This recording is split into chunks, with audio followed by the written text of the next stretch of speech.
Hello ladies and gentlemen, a very quick run through, just covering a few questions I've been asked recently regarding installing and getting up and running on LSPDFR.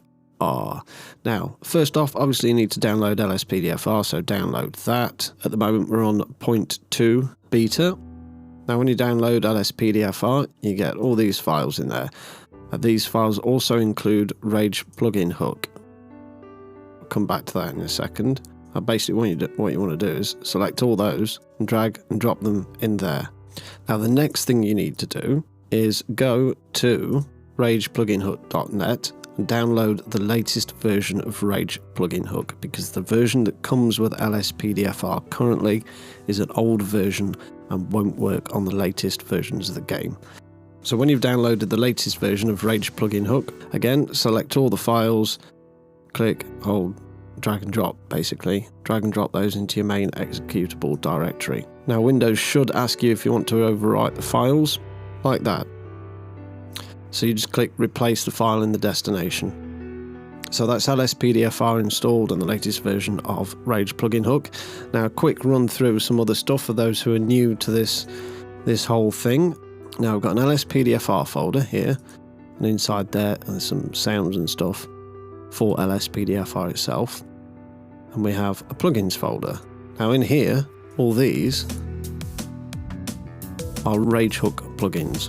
And when you start the game by Ragehook, these plugin files here will get loaded directly by Ragehook. Now this folder here, LSPDFR, these plugins inside this folder get loaded by LSPDFR. Okay?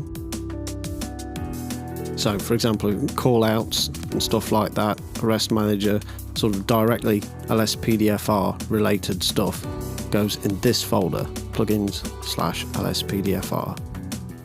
So as you can see, there appear to be two of everything along here. Subtle difference is, one's the actual plugin file, example here, policeradio.dll, or DIL as I call them, and the other one is a configuration setting file. Bit bigger. There we go, configuration settings. It's basically a text file, so you can open that with any text editor, like Notepad. So we'll open that up. And in here contains the various things like keys and stuff. So you've got player name there. You can enter that in, so you can change that to whatever your name is, so on and so forth. And you can change the type of cars and peds that are called for various call outs and things like that. And also your key bindings here.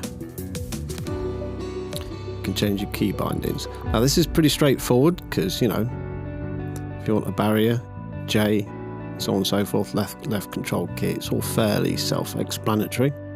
Before changing any of the key bindings though, check inside either the README or the INI file itself and make sure you know what to put in there, because it may just be as simple as the letter J. It may need a hex code or something like that, and often within the INI file there'll be a link to a list of the key codes that you can use for this particular file, and this can vary between different mods, so check that out before you change anything. One thing I would suggest is have a backup. If you're going to make any changes, if you're going to sit down and go through and change your keys and stuff, have a backup so you can always revert back to how it was before you started tinkering. Now the other thing I wanted to show you was the location of log files and stuff for when things go wrong. Now here we've got ASI loader, which is a text document. But in here, this will basically show, I mean, I've got Open4, I've got Simple Trainer, and I've got SnowMod currently installed. As you can see, this is basically as complex as this log gets. And that just shows that those things have actually loaded. So that's what ASI loader script does. Now another log file is DX, in my case, DXGI. Now it might not necessarily be called that. That's the log file for the DirectX injection tool, which Ragehook can use, because it can hook into DirectX, and that's how it gives you that screen overlay with the console and so on and so forth. So if you have problems with that, this might be a place to look. This bit here is the key thing where it says info, because you can just spin down that, and I imagine it must have some errors at some point. I've got some warnings there, look. So it kind of stands out a little more. If it says info, it's probably fine. it says warn or error, that's probably a bad thing. Next one, Open4 log. If everything inside here is fine, that shows that it's loaded all the archives okay. It doesn't tell you that what's in those archives is okay.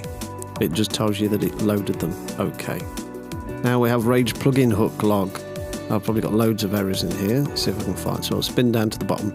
When you first open it up, your oldest stuff is at the top. This is quite a lot of information. Started new log. Here we go. Start a new log. Then RageHook goes on to load the various plugins here.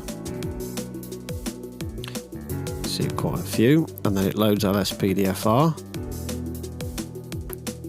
And then LSPDFR loads all the plugins that you saw in the plugins/LSPDFR folder.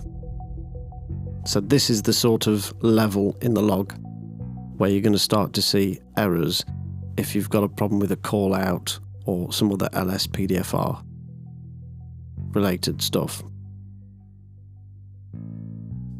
Now this here, we've got an error look. When I book on duty, I get my PED sorted, my officer sorted. I then go into the garage and select a car. Now I get through so many cars, I think it's at the unmarked Buffalo in the stock game. For some reason Strobes mod either doesn't support it or I need to update a newer version, and every time Strobes mod will crash, and that is the error right there.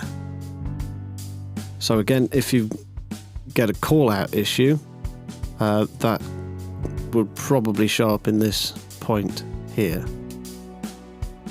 Yeah, well, this was basically, hopefully, a brief overview how to adjust keys, how to change key bindings in LSPDFR, where to put callouts and stuff, what the different folders are, and so on and so forth. Important things are always read the README file. If you've got space, make a backup, because then it's easy to restore from a backup. A lot easier than re-downloading and remodifying and so on and so forth. Thank you for watching. Hopefully that's guided you a little bit better and made you feel a little bit more confident. It can look quite daunting, but the more you play about stuff, adjust things, the more you'll get to know how things work. So stick with it and enjoy.